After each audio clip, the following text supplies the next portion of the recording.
서리아담을 찾아주셔서 감사합니다.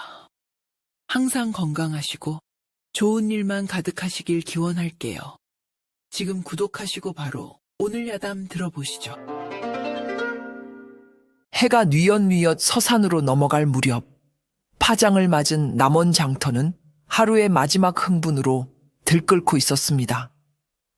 좌판을 정리하는 상인들의 왁자지껄한 소리, 떠리로 물건을 사려는 안악들의 앙칼진 흥정 소리가 뒤섞여 어수선했지요. 그 북새통 속에서 장돌뱅이 총각 억수는 재치게에 텅 빈 소쿠리와 팔다 남은 무명피를 싣고 있었습니다. 며칠간 이어진 장사의 몸은 파김치가 되었지만 그래도 제법 두둑해진 전대를 만지작거리는 그의 마음은 가벼웠습니다.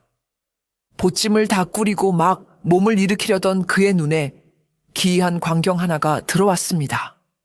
장터에서 가장 번잡한 길 한복판에 웬 새색시 하나가 멍하니 앉아있는 것이었습니다. 머리에는 화려한 족두리를 쓰고 얼굴에는 연지곤지를 곱게 찍은 채 금실로 수가 놓인 붉은 화롯을 입은 모습은 영락없는 혼례식의 주인공이었습니다. 하지만 그녀의 주변에는 신랑도 하객도 그 누구도 없었습니다. 마치 하늘에서 뚝 떨어진 사람처럼 그녀는 소란스러운 장터의 풍경과 어울리지 않게 홀로 고요히 앉아 있었지요. 장터 사람들은 그 기묘한 광경을 그저 구경거리 삼아 지나칠 뿐이었습니다. 철없는 아이들이 그녀 주위를 맴돌며 짓궂게 놀려댔습니다. 이 색시는 얼마에 팔아요? 신랑한테 버림받았나 보다. 얼레리 꼴레리. 어른들은 혀를 끌끌 차며 수군거렸습니다.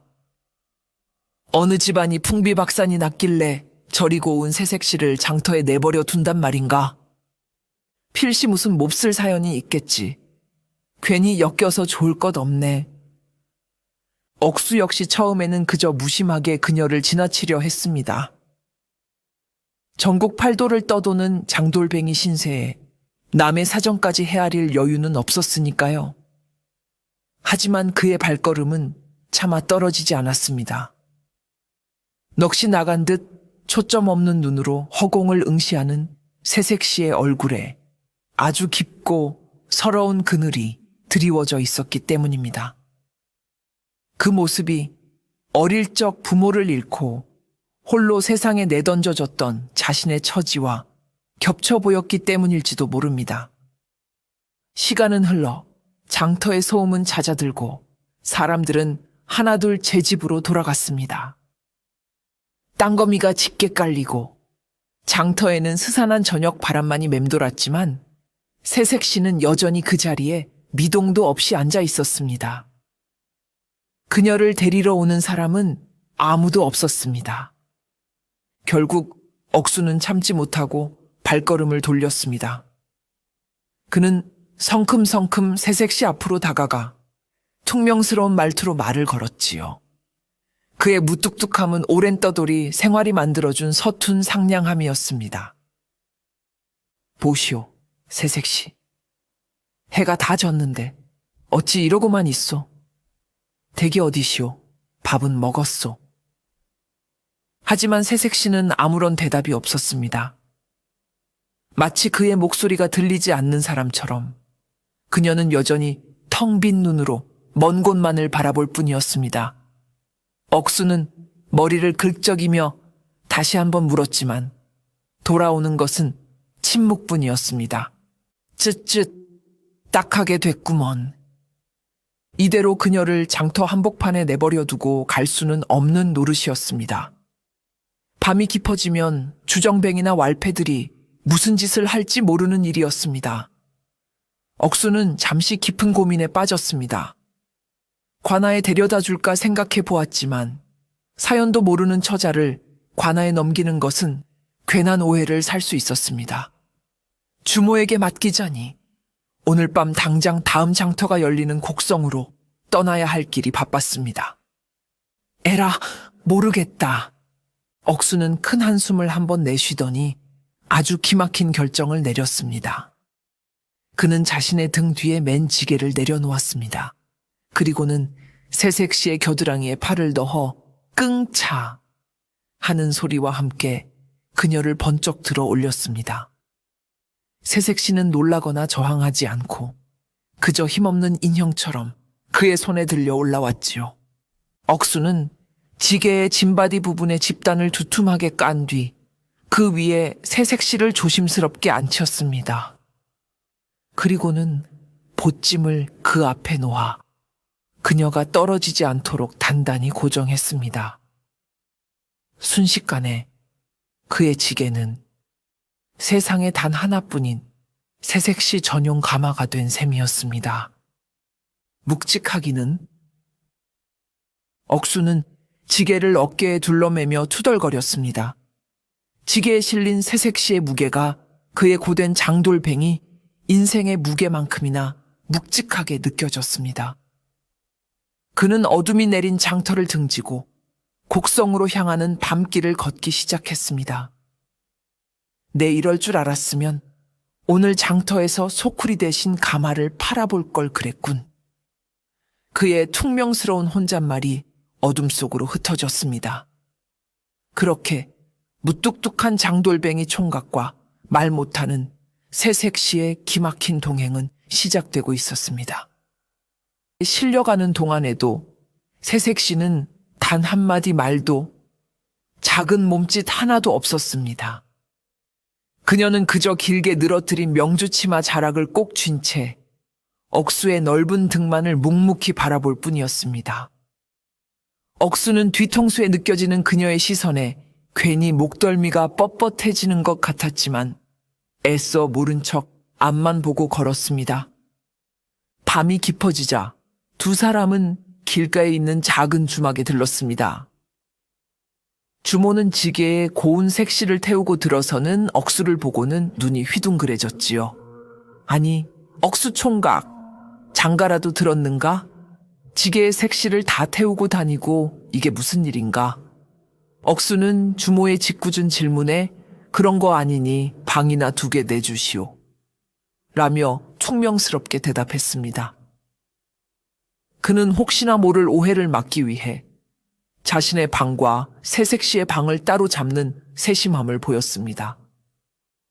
그는 뜨끈한 국밥 2그릇을 시켜 한 그릇을 새색 씨의 방문 앞에 조용히 놓아주었습니다. 시장할 테니 먹으시오.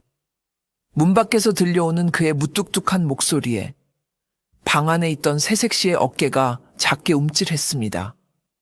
한참 뒤 억수가 그릇을 거두러 가보니 국밥은 깨끗하게 비워져 있었습니다. 다음 날부터 그들의 기묘한 동행은 계속되었습니다. 낮에는 억수가 앞장서서 걷고 새색 씨는 그림자처럼 조용히 그의 뒤를 따랐습니다. 억수는 길을 걷다 그늘 좋은 나무가 나오면 여기서 잠시 쉬어갑시다.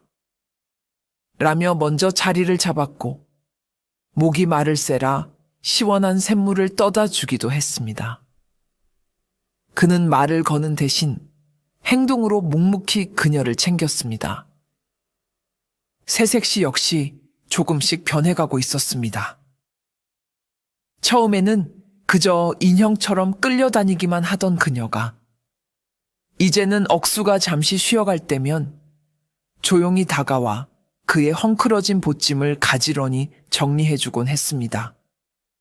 한 번은 억수에 달아빠진 집신 한쪽이 너덜거리자 그녀가 어디선가 질긴 칡넝쿨을 구해와 야무진 손길로 집신을 단단히 엮어주기도 했지요. 억수는 그런 그녀의 모습을 보며 그녀가 필시 귀한 집에서 곱게 자란 규수일 것이라고 확신했습니다. 그녀의 손은 비록 작았지만 바느질이나 매듭 솜씨는 보통이 아니었고 몸가짐 하나하나에 기품이 서려 있었기 때문입니다. 대체 무슨 사연이 있길래 저리 고운 처자가 홀레날 장터에 버려졌단 말인가. 억수의 마음속에는 그녀에 대한 연민과 함께 알 수 없는 호기심이 자라나고 있었습니다. 며칠간 곡성과 구례 장터를 돌고 억수는 다시 남원 장터로 돌아왔습니다. 그의 등 뒤에는 여전히 새색시가 그림자처럼 따르고 있었지요. 그는 장사를 시작하기 전에 가장 먼저 자신의 단골 국밥집을 찾았습니다. 그에게는 어머니나 다름없는 푸근한 인심의 주모가 있는 곳이었습니다. 주모, 나 왔소. 이 처자 잠시만 좀 맡아주시오. 장사 끝나면 바로 데리러 오겠소. 주모는 며칠 만에 다시 나타난 억수와 새색시를 보고는 이번에는 놀라지 않고 다 안다는 듯이 껄껄 웃었습니다. 어이구, 이 무뚝뚝한 총각이 결국 정이 들어버렸구먼. 걱정 말고 장사나 실컷 보고 올게. 이 처자는 내가 잘 데리고 있을 테니. 억수가 장사하러 나간 사이 주모는 새색시를 가게 안쪽 따뜻한 방으로 데리고 들어갔습니다. 그녀는 새색시에 더러워진 화롯을 벗겨주고 깨끗한 무명옷으로 갈아입혔습니다. 그리고는 뜨거운 물수건으로 그녀의 얼굴과 손을 정성껏 닦아주었지요. 아이고, 가엾어라. 얼마나 놀라고 무서웠을꼬. 얼굴이 반쪽이 다 되었네. 주모는 친딸을 대하듯 새색시의 머리를 빗겨주며 다정하게 말을 걸었습니다. 괜찮다, 아가야. 이제 다 괜찮아. 무슨 일이 있었는지는 모르겠지만 여기서는 아무도 너를 해치지 않는단다. 주모의 따뜻한 손길과 위로에 그동안 돌처럼 굳어있던 새색시의 눈가에 그렁그렁 눈물이 맺히기 시작했습니다. 그녀는 결국 참지 못하고 주모의 품에 안겨 소리 없이 눈물을 쏟아냈습니다. 말을 잃은 그녀가 할 수 있는 유일한 하소연이었습니다. 주모는 그런 그녀의 등을 가만히 다독여주며 그녀가 울음을 그칠 때까지 함께 있어 주었습니다. 그날 저녁 장사를 마치고 돌아온 억수에게 주모는 단호한 표정으로 말했습니다. 억수야, 이리 와서 앉아보거라. 주모의 진지한 태도에 억수는 군소리 없이 자리에 앉았습니다. 저 아가는 큰 충격을 받아서 말을 잃은 게야. 지금 당장은 제 이름이 무엇인지 집이 어디인지도 기억 못하는 것 같더구나. 저리 고운 처자를 이대로 길거리에 나앉게 할 셈인가? 나라고 뾰족한 수가 있는 것도 아니고. 억수가 말끝을 흐렸습니다. 뾰족한 수가 왜 없어? 하늘이 자네에게 준 복이다 생각하고 자네가 거두면 되지. 평생 혼자 살 셈인가? 저 아가 마음씨도 비당열 같고 손끝도 야무지더구나. 자네 색싯감으로 아주 제격이야. 내가 두 사람 중매를 서줄 테니 그리 알게. 주모의 오지랖 넓은 선언에 억수는 아이고 주모, 내 코가 석자인데 무슨 이라며 손사래를 쳤습니다. 하지만 그의 얼굴은 이미 홍당무처럼 붉어져 있었지요. 주모의 호통 같은 중매 제안에 억수는 며칠 밤낮을 고민했습니다. 평생을 홀로 지게 하나의 의지에 살아온 자신이 과연 누구를 책임질 수 있을까? 게다가 저 처자는 한눈에 보아도 귀한 집 규수인데 자신 같은 미천한 장돌뱅이가 감히 넘볼 수 있는 상대가 아니었습니다. 하지만 그렇다고 해서 기억도 잃고 갈 곳도 없는 그녀를 다시 길바닥에 내버려 둘 수도 없는 노릇이었습니다. 그의 마음이 복잡하게 얽혀있던 어느 날 오후였습니다. 그는 답답한 마음에 잠시 바람을 쐬러 뒷산에 올랐지요. 산 중턱에 이르자 양지바른 비탈에 흐드러지게 피어난 진달래꽃 군락이 그의 눈에 들어왔습니다. 연분 홍빛 꽃잎들이 봄바람에 한들거리는 모습이 마치 수줍게 웃는 처녀의 얼굴처럼 아름다웠습니다. 억수는 그 꽃을 보며 자신도 모르게 새색시를 떠올렸습니다. 고운 화롯을 입고 장터에 홀로 앉아있던 그녀의 모습이 꼭 저 진달래꽃 같다고 생각했습니다.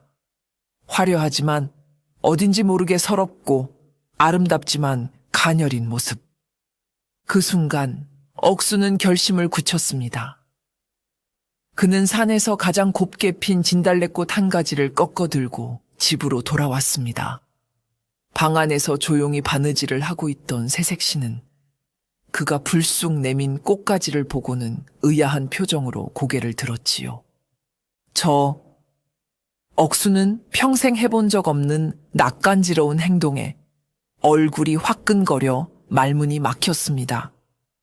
그는 헛기침을 몇 번 하더니 퉁명스러운 말투로 겨우 입을 열었습니다. 이 꽃 이름이 진달래라 하오. 당신을 보니 왠지 이 꽃이 생각나더군. 그는 잠시 머뭇거리다가 어렵게 말을 이었습니다. 언제까지고 이름 없이 살 수는 없는 노릇이니 괜찮다면 이제부터 당신 이름을 달래라고 부르면 어떻겠소? 달래. 억수가 지어준 소박하고 어여쁜 이름이었습니다. 그가 자신의 이름을 불러주는 순간 그동안 텅 비어있던 달래의 눈동자에 아주 희미한 생기가 감돌기 시작했습니다. 그녀는 고개를 들어 얼굴이 붉어진 채 쩔쩔매고 있는 억수를 가만히 바라보았습니다. 그리고는 아주 천천히 하지만 분명하게 고개를 끄덕였습니다. 그것은 그녀가 그에게 보여준 첫 번째 긍정의 표시였습니다. 억수는 그녀의 대답에 자신도 모르게 바보처럼 해벌쭉 웃고 말았습니다. 이름 없는 새색 씨는 그렇게 달래라는 새로운 이름을 얻었습니다. 그리고 그 이름과 함께 두 사람 사이에는 이전과는 다른 설레고 따뜻한 기운이 피어오르기 시작했답니다. 달래라는 이름이 생긴 이후 두 사람의 기묘한 동거는 새로운 국면을 맞이했습니다. 억수는 더 이상 달래를 주워온 색시가 아닌 자신이 책임져야 할 내 사람으로 여기기 시작했지요. 그는 떠돌이 장돌뱅이 생활을 잠시 접고 남원장터 근처에 허름한 초가집 한 채를 얻었습니다. 그리고는 그곳에 두 사람만의 작은 보금자리를 꾸렸습니다. 집이 누추하여 미안하오. 내 부지런히 돈을 벌어 언젠가는 비가 새지 않는 번듯한 집을 마련해 주겠소. 억수는 쑥스러운 듯 말하며 달래의 눈치를 살폈습니다. 달래는 아무 말 없이 집 안 구석구석을 둘러보았습니다. 집은 휑하고 가난했지만 그녀의 얼굴에는 실망한 기색이 없었습니다. 오히려 그녀의 눈에는 자신만의 공간이 생겼다는 안도감과 함께 이곳을 어떻게 꾸려나갈지에 대한 야무진 계획이 서는 듯했지요. 다음 날부터 두 사람의 역할은 자연스럽게 나뉘었습니다. 억수는 예전처럼 새벽 일찍 일어나 지게를 지고 장터로 나가 해가 질 때까지 열심히 일했습니다. 예전에는 혼자 벌어 혼자 먹고 살면 그만이었지만 이제는 그에게 지켜야 할 사람이 생겼기 때문입니다. 그는 이전보다 훨씬 더 부지런하고 악착같이 일했지요. 그가 장사하러 나간 사이 달래는 말없이 집안을 살뜰히 돌보았습니다. 그녀의 손길이 닿자 먼지 쌓이고 휑하던 억수의 초가집은 놀랍도록 변해갔습니다.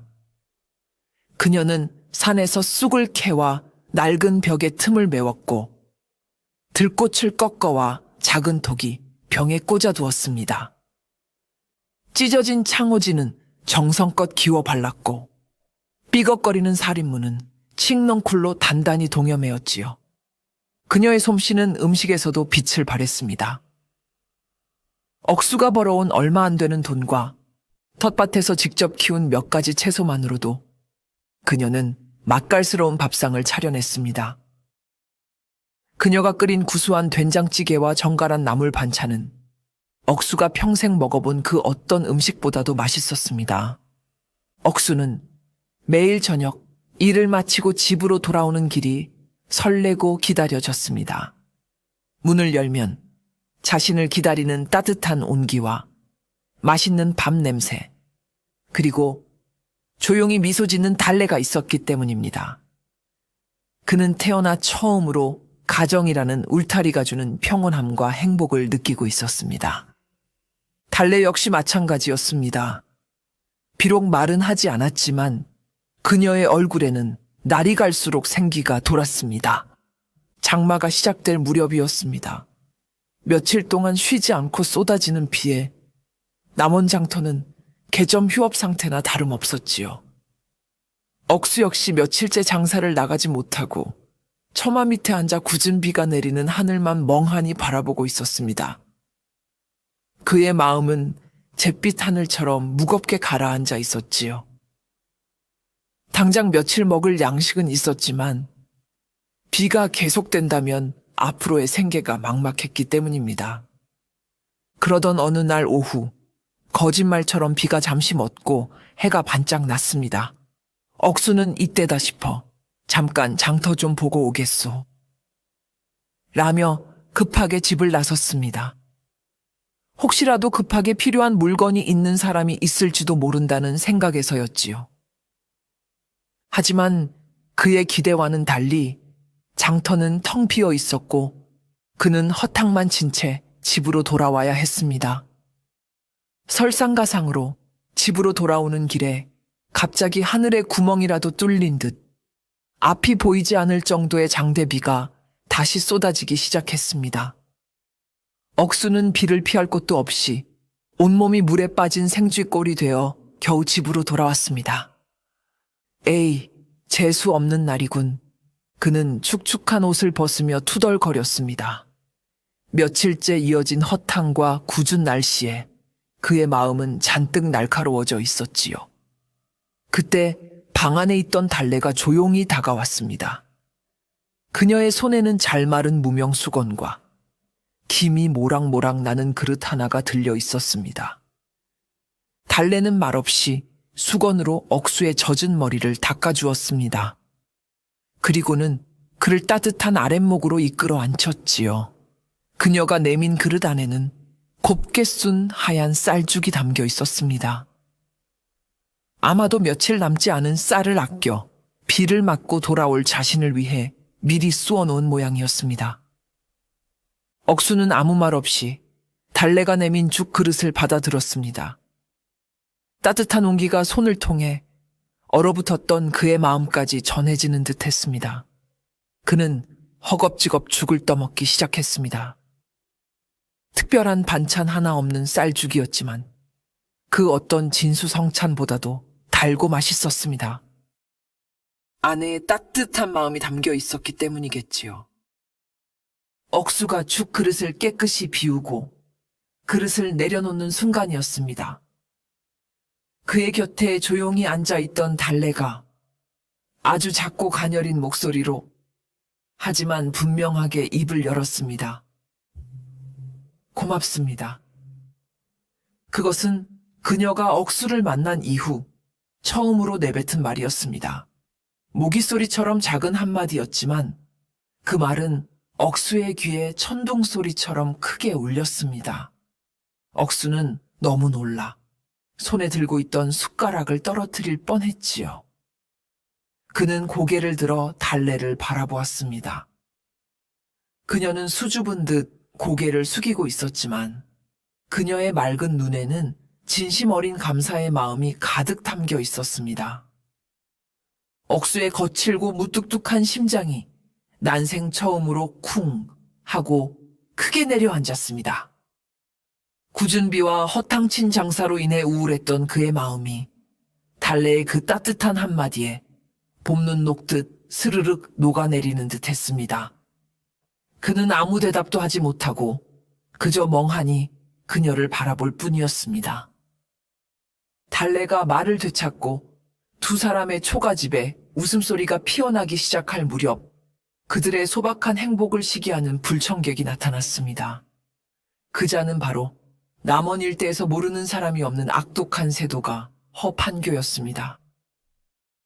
그는 대대로 물려받은 막대한 토지와 재산을 바탕으로 고리대금업을 하며 백성들의 고혈을 빨아먹는 자였지요. 그의 교활함과 탐욕은 남원 땅에서 자자했습니다.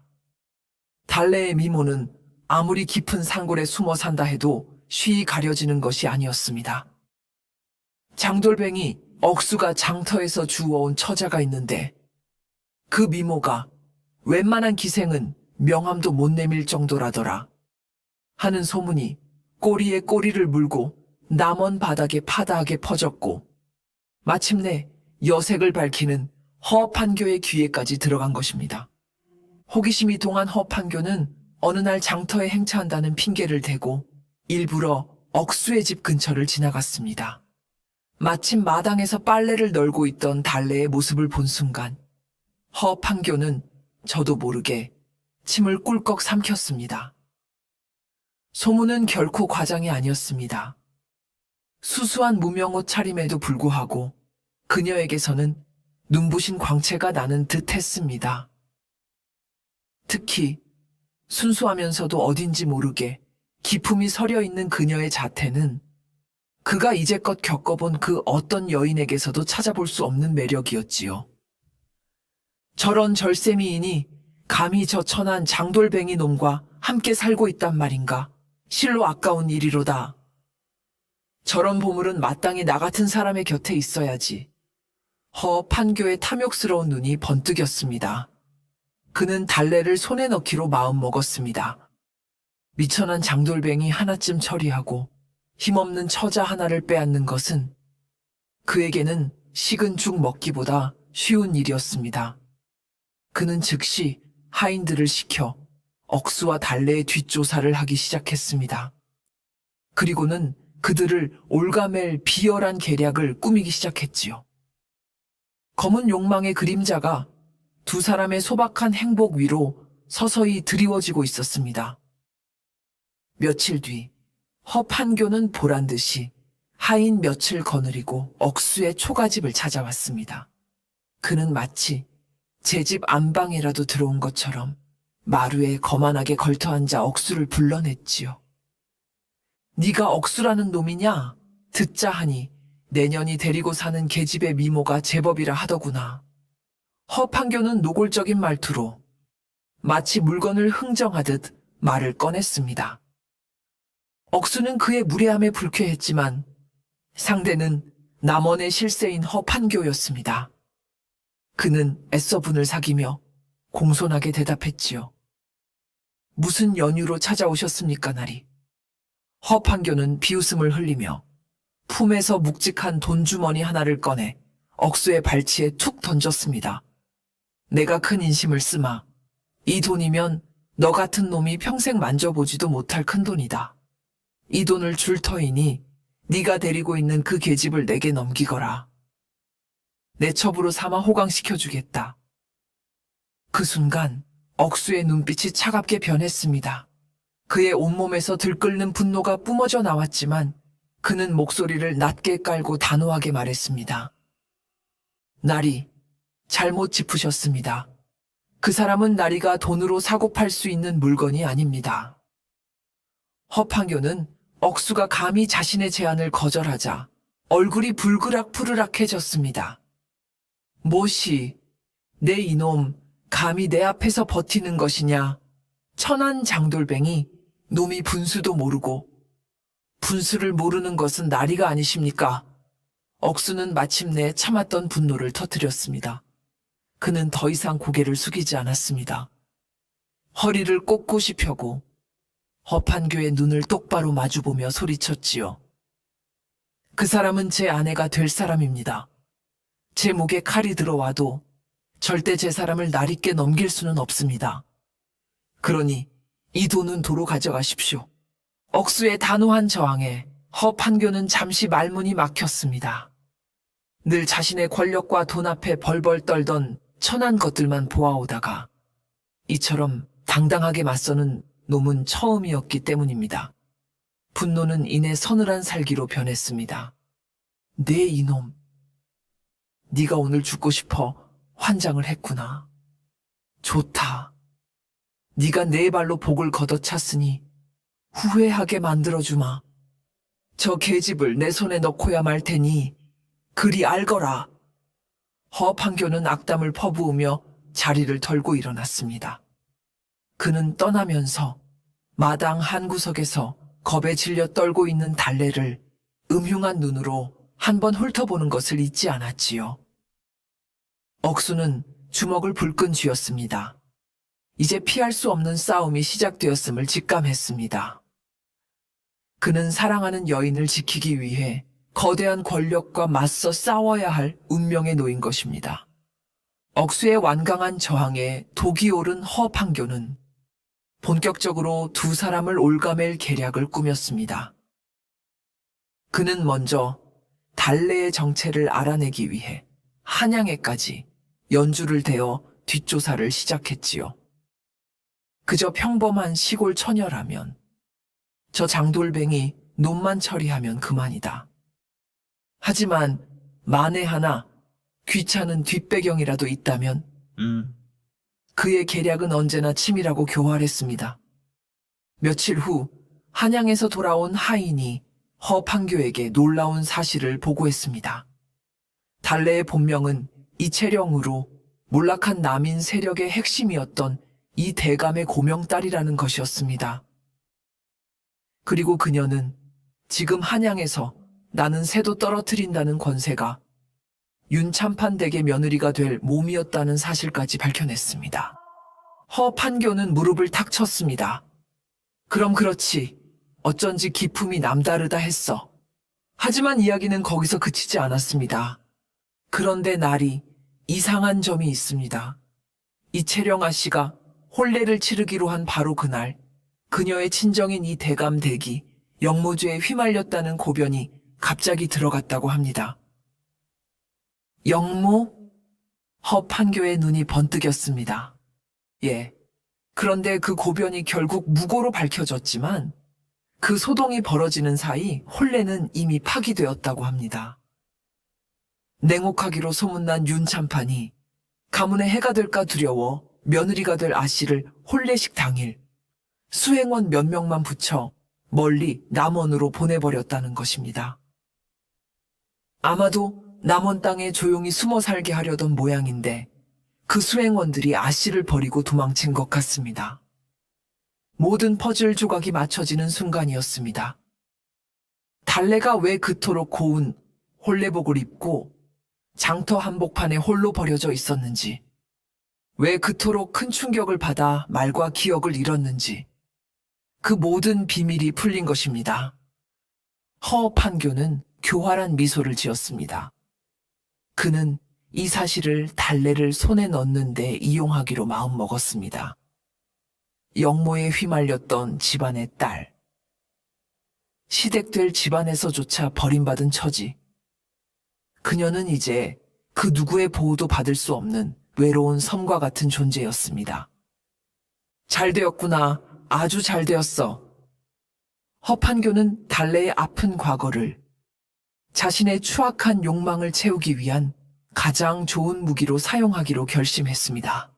그는 이제 억수가 아닌 달래의 가장 약한 부분을 직접 공격하여 그녀를 무너뜨릴 작정이었습니다.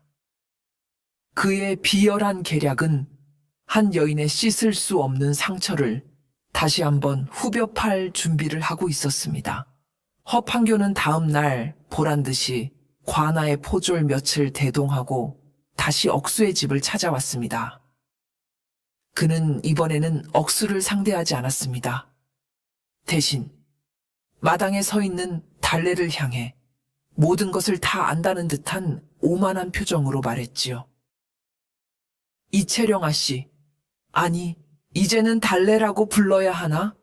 한양의 명문가 교수께서 어찌 이런 누추한 곳에서 천한 장돌뱅이 놈과 살고 계시오. 이채령이라는 자신의 본명이 나오자 달래의 얼굴이 하얗게 질렸습니다. 그녀는 온몸이 굳어 아무 말도 하지 못하고 그를 바라볼 뿐이었습니다. 억수 역시 놀라 달래와 허판교를 번갈아 쳐다보았지요. 허판교는 그런 두 사람의 반응을 즐기며 말을 이었습니다. 내가 다 알아보았소.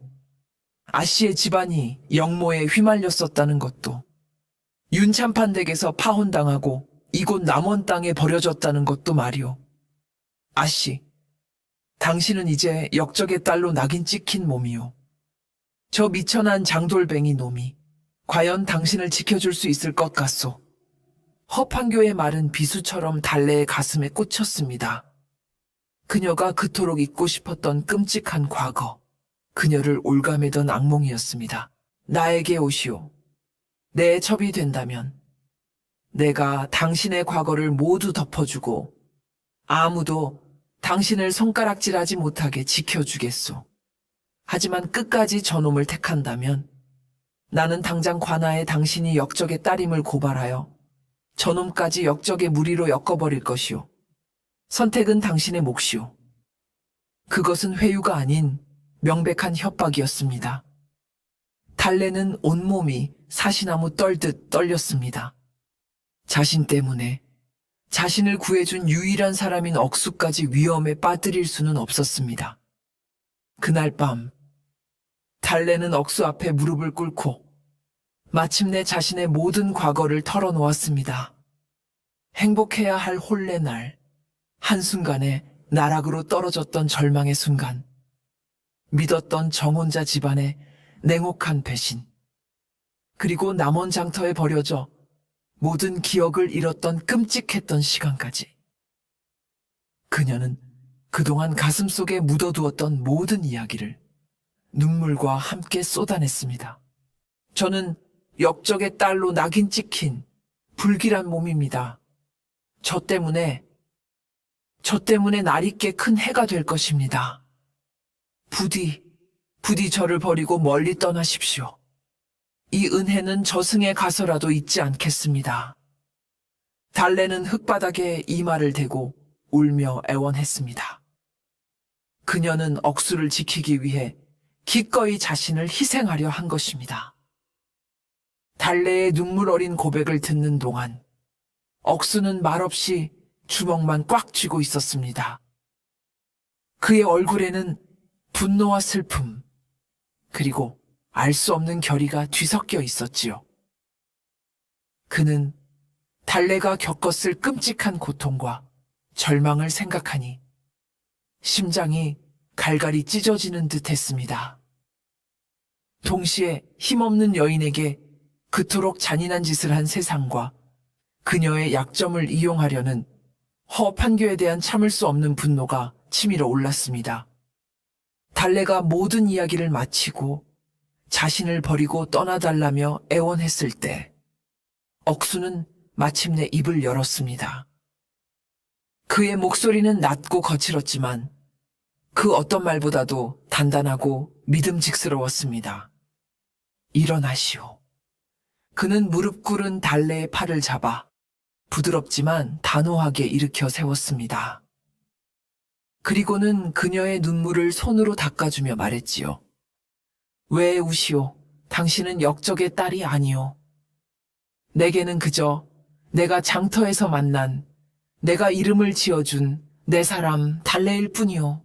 그의 말에 달래는 고개를 들어 눈물 젖은 눈으로 그를 바라보았습니다.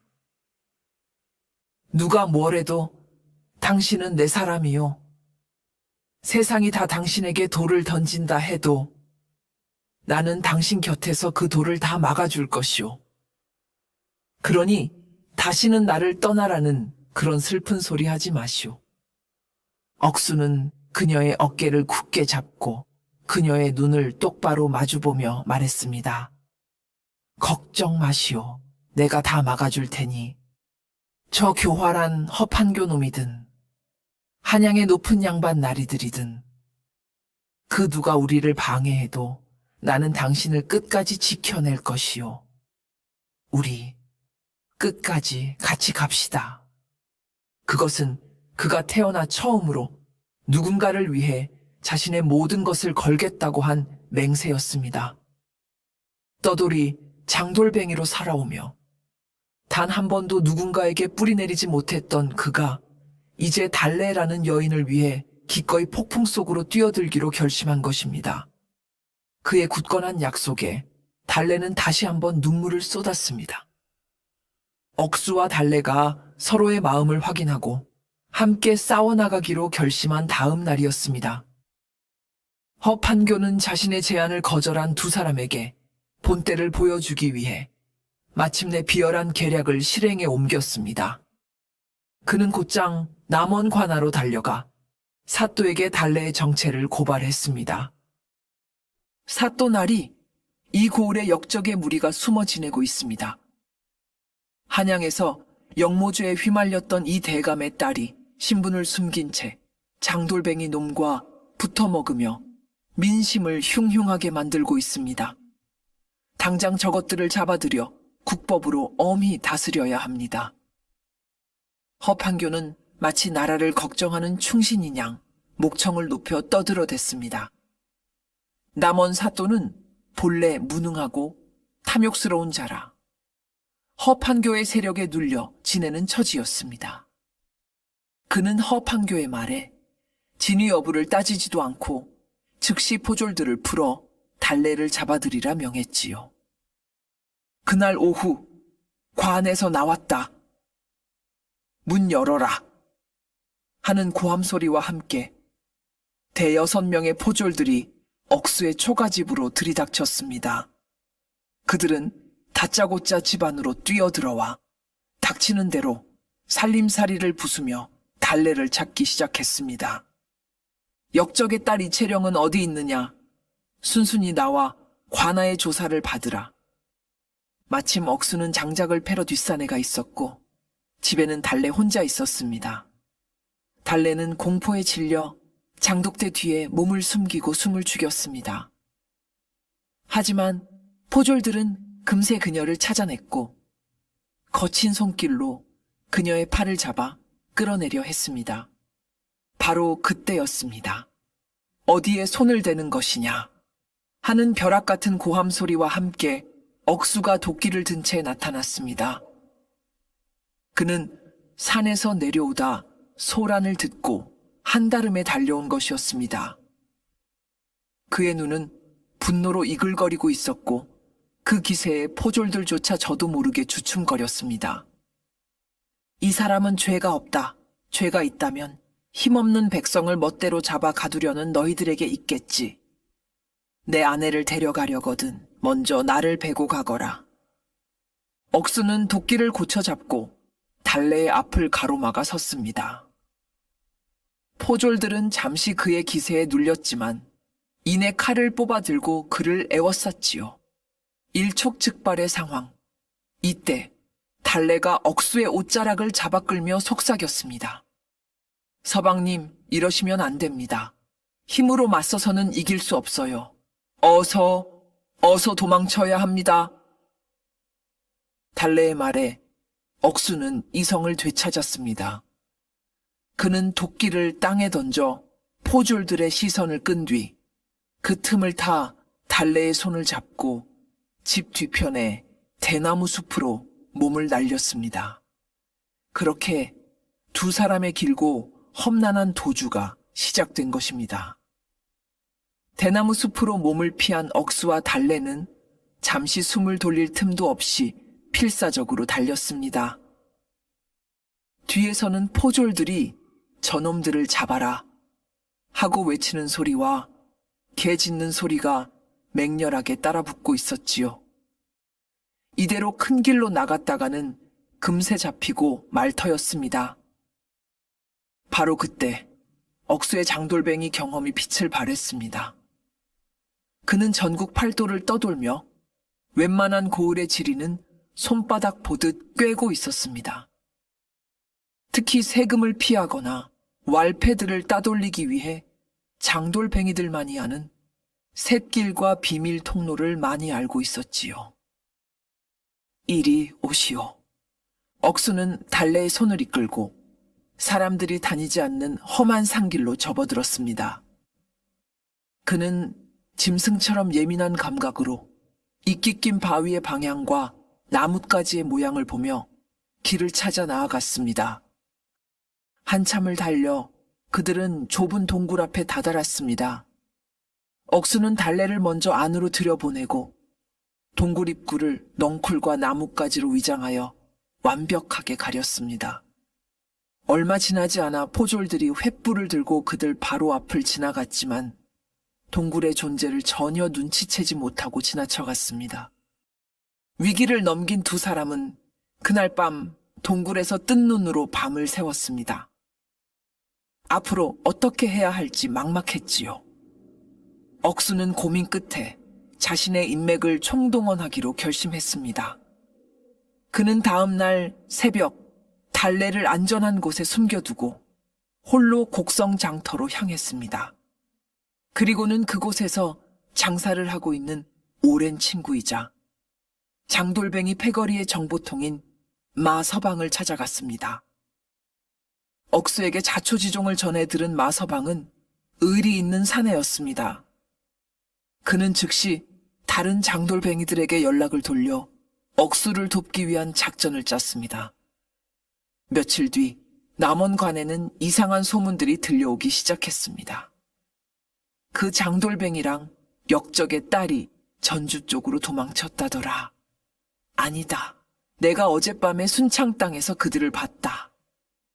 장돌뱅이들은 전국을 무대로 활동하는 자신들의 정보망을 이용해 일부러 거짓 소문을 퍼뜨려 포졸들을 사방으로 헛걸음치게 만들었습니다. 그 사이 억수와 달래는 장돌뱅이들의 도움을 받아 짐꾼이나 약초꾼으로 신분을 위장한 채 포위망을 뚫고 남원 땅을 유유히 빠져나가는데 성공했습니다. 억수는 달래에게 씩 웃으며 말했습니다. 보시오. 관아의 포졸들보다 우리 장돌뱅이들 발이 더 빠른 법이오. 꼬리가 긴 놈이 결국 이기는 게지. 남원 땅을 무사히 빠져나온 억수와 달래는 한동안 장돌뱅이들의 도움을 받으며 몸을 숨겨 지냈습니다. 하지만 억수는 알고 있었습니다. 이렇게 계속 도망만 다니는 것은 해결책이 될 수 없다는 것을. 언젠가는 다시 꼬리가 잡힐 것이고 평생을 죄인처럼 숨어 살아야 할지도 모르는 일이었습니다. 그는 밤새 고민한 끝에 아주 대담하고 위험한 결정을 내렸습니다. 호랑이를 잡으려면 호랑이 굴로 들어가야 하는 법. 그는 문제의 근원인 한양으로 직접 가기로 마음먹었습니다. 한양으로 갑시다. 억수의 말에 달래는 겁에 질린 표정을 지었습니다. 한양이라니요. 그곳은 저희를 버린 윤참판과 저희 집안을 모함한 자들이 있는 곳입니다. 제 발로 죽으러 들어가는 것과 마찬가지입니다. 알고 있소. 억수는 달래의 손을 굳게 잡으며 말했습니다. 하지만 언제까지고 이렇게 숨어 살 수는 없잖소. 당신은 역적의 딸이 아니오. 나는 당신의 누명을 벗겨 이 세상 누구 앞에서도 떳떳하게 내 사람이라고 말하고 싶소. 당신을 다시 웃게 만들어주고 싶단 말이오. 그의 진심 어린 눈빛에 달래는 더 이상 반대할 수 없었습니다. 그녀는 두려웠지만 억수와 함께라면 그 어떤 위험도 감수할 수 있었습니다. 두 사람은 마지막 도박을 준비했습니다. 그들은 장돌뱅이 동료들의 도움을 받아 상을 당해 고향으로 돌아가는 먼 친척 남매 행세를 하기로 했습니다. 그들은 허름한 상복으로 갈아입고 얼굴에는 수검댕을 칠해 초췌하게 위장했지요. 억수는 슬픔에 잠긴 오라비 역할을, 달래는 부모를 잃고 넋이 나간 누이 역할을 맡았습니다. 그들의 영희는 너무나도 실감나서 길에서 마주치는 사람들은 모두 그들을 동정하며 길을 비켜주었습니다. 관아의 검문도 무사히 통과할 수 있었지요. 아무도 이 슬픔에 잠긴 남매가 전국에 수배령이 내려진 도망자 신세일 것이라고는 상상도 하지 못했습니다. 그렇게 며칠 밤낮을 걸어 두 사람은 마침내 가장 위험한 곳이자 모든 것을 끝낼 수 있는 유일한 희망의 장소인 한양 땅에 발을 들여놓았습니다. 한양에 잠입한 억수와 달래는 저작거리 가장 후미진 곳에 있는 작은 객사에 몸을 숨겼습니다. 한양은 그들을 쫓는 눈과 귀가 가장 많은 곳이었기에 한시도 경계를 늦출 수 없었지요. 억수는 낮이면 평범한 짐꾼 행세를 하며 한양의 저작거리를 누비고 다녔습니다. 그의 진짜 목적은 따로 있었지요. 그는 장돌뱅이 특유의 정보망을 이용해 달래의 친정을 영모로 모함했던 거짓 고변의 배후를 추적하기 시작했습니다. 그는 유기전의 비단 장수에게는 남원에서 가져온 귀한 약재를 헐값에 넘기며 정보를 얻었고, 시전의 왈패들에게는 술을 사주며 뜬 소문을 수집했습니다. 장돌뱅이로 살아오며 익힌 사람의 마음을 얻고 정보를 캐내는 그의 능력은 이곳 한양에서도 유감없이 발휘되었습니다. 수소문 끝에 억수는 마침내 결정적인 실마리를 찾아냈습니다. 달래의 시아버지가 될 뻔했던 윤참판에게는 오랫동안 정적 관계에 있던 박대감이라는 인물이 있었습니다. 그리고 달래의 친정인 이 대감은 본래 윤참판이 아닌 박대감과 더 가까운 사이였다는 것이었습니다. 그렇다면 억수의 머릿속에서 모든 조각들이 맞춰지기 시작했습니다. 범인은 윤참판이 아니었소. 억수는 객사로 돌아와 초조하게 기다리고 있던 달래에게 말했습니다. 윤참판과 이 대감댁의 혼사는 두 가문의 세력을 합치려는 정략 결혼이었소. 하지만 이 혼사를 가장 경계했던 자가 있었으니 바로 윤참판의 정적인 박대감이요. 만약 두 가문이 사돈을 맺으면 자신의 입지가 크게 흔들릴 것을 두려워했던 계지. 억수는 주먹으로 탁자를 내리쳤습니다. 그래서 박대감 놈이 계략을 꾸민 것이요. 혼례 당일 이 대감 대기 영모를 꾸몄다는 거짓 고변을 넣어 두 가문의 혼사를 깨뜨리고 동시에 이 대감 지방까지 몰락시키려 했던 개야. 그리고 겁 많고 냉혹한 윤참판은 그 거짓 고변에 속아 가문의 안위를 위해 당신을 버린 것이고, 모든 진실이 밝혀지는 순간이었습니다. 달래는 자신의 가문이 더러운 정쟁의 희생양이었다는 사실에 치를 떨었습니다. 하지만 이제 범인이 누구인지 알게 되었습니다. 이제 남은 것은 이 진실을 세상에 밝히는 것이었습니다. 하지만 어떻게 힘없는 장돌뱅이와 역적의 딸로 낙인 찍힌 처녀가 하늘 같은 권세를 가진 대감을 상대로 싸워 이길 수 있을까? 두 사람 앞에는 넘어야 할 가장 높은 벽이 가로막고 있었습니다. 방법은 하나뿐이요. 며칠을 고민하던 억수가 비장한 표정으로 입을 열었습니다. 궁궐 앞에 있는 신문고를 울리는 것이요. 임금님께 직접 우리의 억울함을 호소하는 수밖에 없소. 신문고. 그것은 억울한 일을 당한 백성이 왕에게 직접 호소할 수 있도록 궁궐 앞에 매달아 놓은 북이었습니다. 하지만 신문고를 울리는 것은 목숨을 거는 일과 마찬가지였습니다. 만약 그 호소가 거짓으로 밝혀지거나 사소한 일로 국왕을 번거롭게 했다고 판단되면 북을 친 자는 목숨을 부지하기 어려웠기 때문입니다. 달래는 겁에 질려 억수를 말렸지만 그의 결심은 단호했습니다. 이대로 숨어 살다 죽는 것보다 진실을 외치다 죽는 것이 100번 낫소. 내가 당신을 억울한 사람으로 살게 할 수는 없소.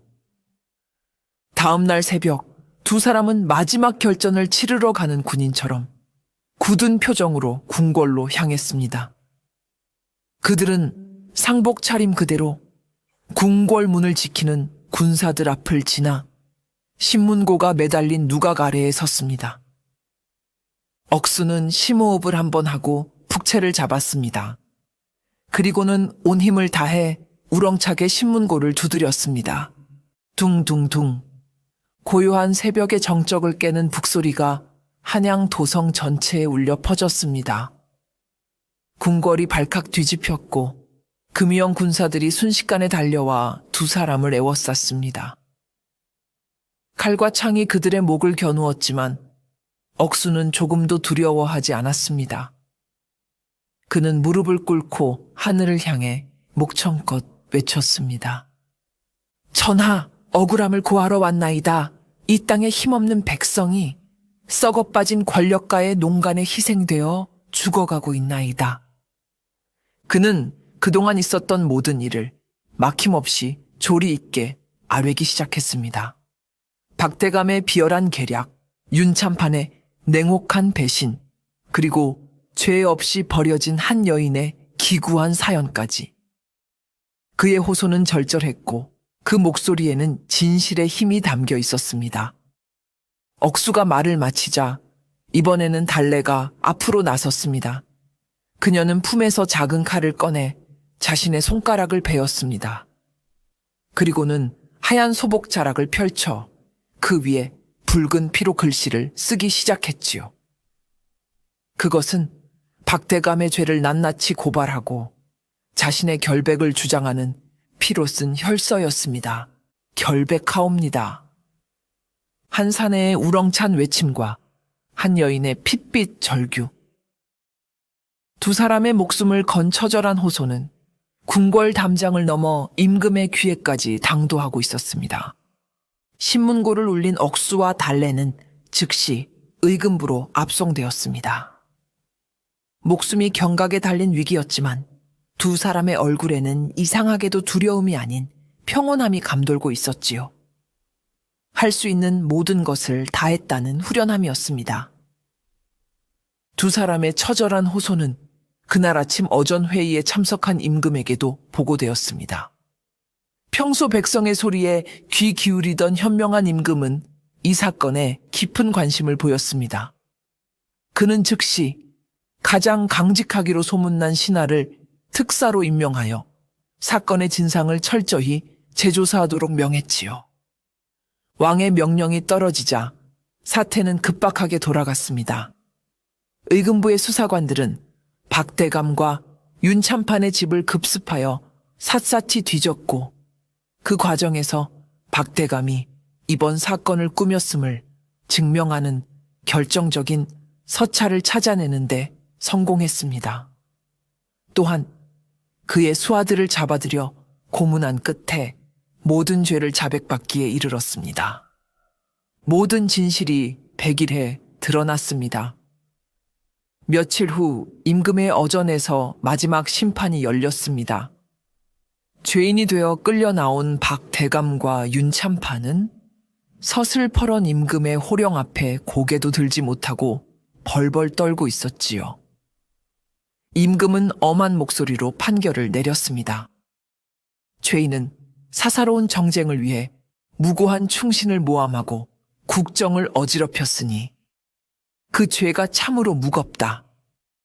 당장 관직을 박탈하고 전 재산을 몰수하여 피해를 본 이 대감댁에 보상한 뒤 참수형에 처해 그 죄를 만천해 알리도록 하라. 이어서 임금은 윤참판을 향해 말했습니다. 그대 윤참판은 진실을 가리려는 노력도 없이 오직 가문의 안위만을 위해 죄 없는 며느리를 내버린 그 비겁함과 냉혹함을 꾸짖지 않을 수 없다. 그대의 관직을 파직하고 평생 벼슬길에 오르지 못하도록 할 것이니 자택에서 근신하며 그대의 어리석음을 평생토록 반성하도록 하라. 정의가 구현되는 순간이었습니다. 더러운 권력 다툼의 희생양이 되었던 달래의 친정은 마침내 모든 누명을 벗고 억울하게 빼앗겼던 지위와 재산을 되찾게 되었습니다. 비겁한 선택을 했던 윤참판 역시 그 대가를 톡톡히 치르게 된 것입니다. 이 모든 기적은 포기하지 않았던 한 장돌뱅이의 용기와 한 여인의 굳건한 믿음이 만들어낸 결과였습니다. 모든 사건이 해결된 후 임금은 억수와 달래를 궁으로 불러들였습니다. 임금은 두 사람의 용기를 크게 칭찬하며 그들에게 큰 상을 내렸습니다. 그대 억수는 비록 신부는 미천하나 그 의로운 기계와 지혜는 웬만한 대장부보다 낫다. 짐이 그대에게 높은 벼슬을 내리고자 하니 앞으로 나를 도와 이 나라에 억울한 백성이 없도록 힘써주길 바란다. 하지만 억수는 임금 앞에 엎드려 정중히 사양했습니다. 성은이 망극하오나 소신은 그를 모르는 무지한 장돌뱅이일 뿐입니다. 어찌 감히 나라의 녹을 먹는 벼슬을 감당하겠습니까?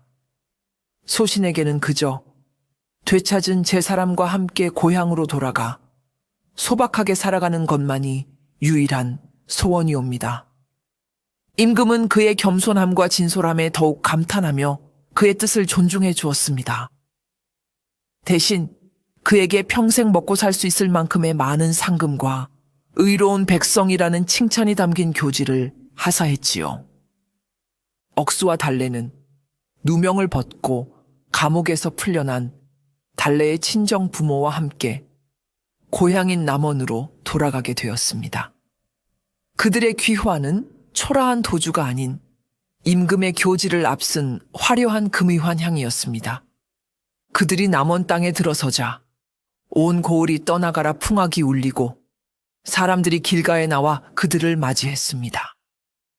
특히 억수의 단골 국밥집 주모는 가장 먼저 달려나와 두 사람을 부둥켜 안고 기쁨의 눈물을 흘렸지요. 아이고, 내 새끼들, 장하다 장해. 내가 이럴 줄 알았어. 남원 장터 사람들은 두 사람을 영웅처럼 맞이했습니다. 그들의 용기 있는 행동 덕분에 악독했던 허판교 역시 모든 재산을 빼앗기고 멀리 야반 도주했다는 통쾌한 소식도 들려왔습니다. 두 사람은 자신들을 따뜻하게 맞아주는 고향 사람들의 품 안에서 비로소 길고 길었던 시련이 끝났음을 실감했습니다. 남원으로 돌아온 지 얼마 지나지 않아 억수와 달래의 성대한 혼례가 치러지게 되었습니다. 이 혼례는 달래의 집안과 남원 장터 사람들 모두가 힘을 합쳐 준비한 온 마을의 축제였습니다. 혼례식 날 남원 장터는 그 어느 때보다 활기가 넘쳤습니다. 억수는 장돌뱅이의 누더기 옷을 벗고 늠름한 신랑의 관복을 입었습니다. 달래 역시 슬픔의 상복을 벗고 세상에서 가장 아름다운 신부의 활옷을 입었지요. 그녀의 얼굴에는 이제 그 어떤 그늘도 찾아볼 수 없었고 행복한 미소만이 가득했습니다. 혼례식은 남원 관아의 가장 넓은 마당에서 고을의 모든 사람들이 하객이 되어 지켜보는 가운데 성대하게 치러졌습니다. 국밥집 주모는 신부의 어머니 역할을 자처하며 연신 눈물을 훔쳤지요. 혼례의 모든 절차가 끝나고 두 사람이 마침내 정식으로 부부가 되었을 때 억수는 신부의 손을 꼭 잡고 퉁명스럽지만 진심을 다해 말했습니다. 내가 장터에서 당신을 처음 만났을 때 아이들이 색시는 얼마요? 라고 물었지. 그때 나는 속으로 색시는 파는 물건이 아니다 라고 생각했소. 그리고 당신을 지게에 태우고 길을 떠났을 때 나는 당신을 주워온 것이 아니라 내게 온 복이라고 생각했소. 오늘은 내 평생을 바쳐 당신을 내 진짜 아내로 맞이하는 날이오. 부디 나의 아내가 되어주겠소? 그의 서툴지만 진심 어린 고백에 달래의 눈에서 행복의 눈물이 흘러내렸습니다. 그녀는 말없이 고개를 끄덕였고 그 모습을 본 마을 사람들은 모두 뜨거운 박수와 함성을 보냈습니다. 그렇게 장돌뱅이가 주워온 이름 없는 새 색시는 마침내 온 세상의 축복을 받는 어엿한 아내가 되었습니다. 억수와 달래는 이후로도 남원 땅에서 서로를 아끼고 사랑하며 어려운 이웃을 돕는 의로운 부부로 오래오래 행복하게 살았다고 합니다. 행복하게 살았다고 합니다. 행복하게 살았다고 합니다. 행복하게 살았다고 합니다. 행복하게 살았다고 합니다. 행복하게 살았다고 합니다. 행복하게 살았다고 합니다. 행복하게 살았다고 합니다. 행복하게 살았다고 합니다.